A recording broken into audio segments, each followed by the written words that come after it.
Hello, and welcome to Quick Charge. I'm Mikey G, and it's Monday, May 1st. Tesla claims that its Model Y all-wheel drive is the most efficient SUV ever built, which is quite strange considering it's not even Tesla's most efficient SUV ever built. The company, Tesla, has put a concentrated effort into being more active on social media instead of relying on Elon Musk's personal account holding a near monopoly on Tesla news. Tesla decided to release a tweet claiming that the Model Y all-wheel drive is the most efficient electric SUV ever built, in a brief chart comparing it to an odd sampling of other electric SUVs and crossovers. Although the tweet says all SUVs ever, the data used in the screenshot only mentioned all-wheel drive SUVs. Tesla's Model Y rear-wheel drive is actually significantly more efficient than the all-wheel drive trim. In the near future, this could change, with a smaller battery pack coming to the lineup. That new version could be even more efficient than the rear-wheel drive trim, but it's not confirmed. It has been rumored to be using lithium iron phosphate cells, which are heavier. Therefore, we'll have to wait on the official numbers for that one. Tesla has inexplicably decided to stop taking orders for the Model S and X for right-hand drive markets. Some of them, anyway. This must be disappointing as the refreshed Model S and X vehicles are just starting to reach some of them, far from North America. Tesla has shut down the online configurator for the S and X in Australia, Thailand, Singapore, and New Zealand. Tesla also kept the orders open in the UK, but still only displays the USA specs for the two vehicles. At Electrek, we're not entirely sure why this is. Perhaps something to do with inventory. Elon Musk decided to settle a defamation lawsuit against him, brought by a man that he claimed almost killed a Tesla worker. It's quite the long ride, so let's buckle up.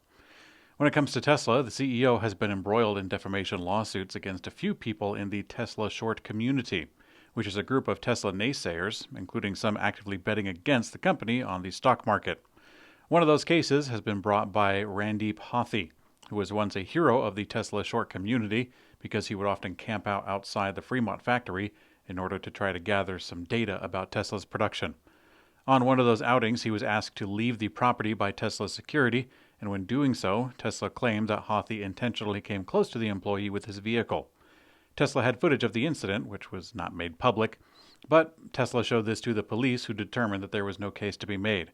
That could have been the end of it, but the issue resurfaced when a different battle between Musk and another prominent naysayer, Aaron Greenspan, who was sued by Musk and others for defamation.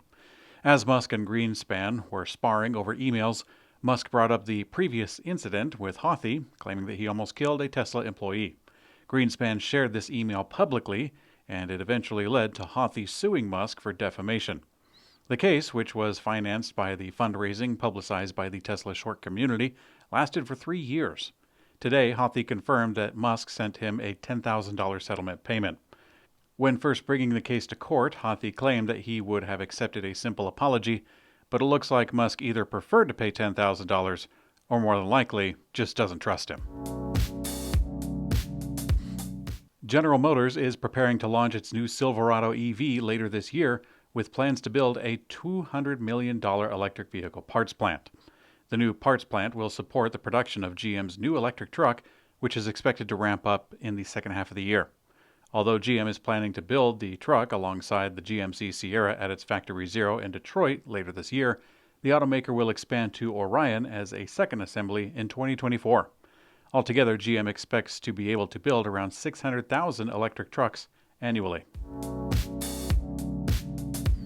Over the weekend, a Rivian R1T model was spotted in Germany with plates that are registered for Graz, Austria, suggesting a possible connection to the contract vehicle manufacturer called Magna Steyr.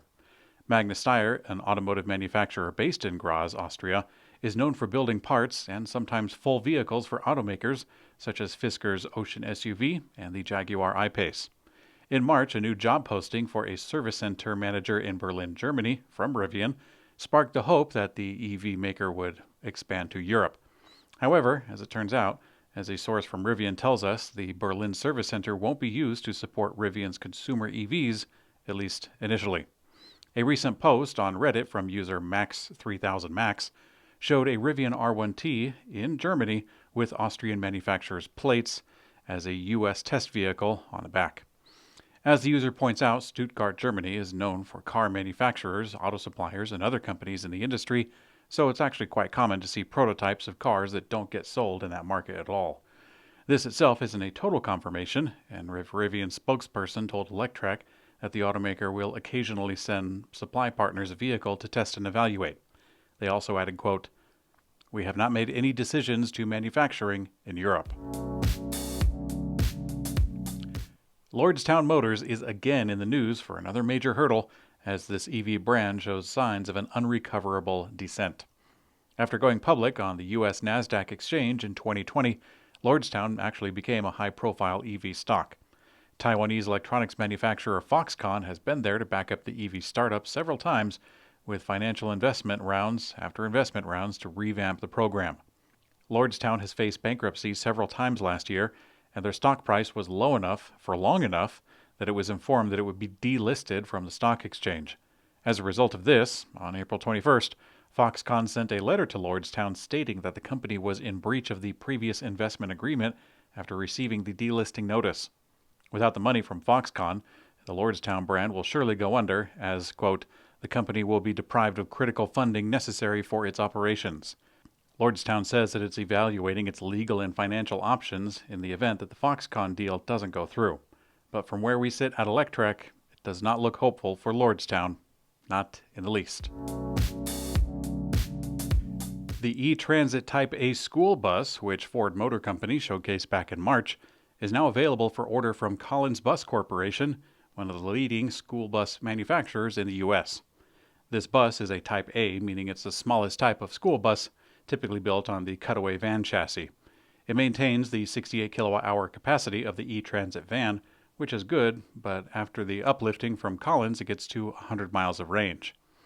Also, the vehicle has Ford Pro's Power on Board, which, among other features, is the company's branding for its bidirectional charging feature.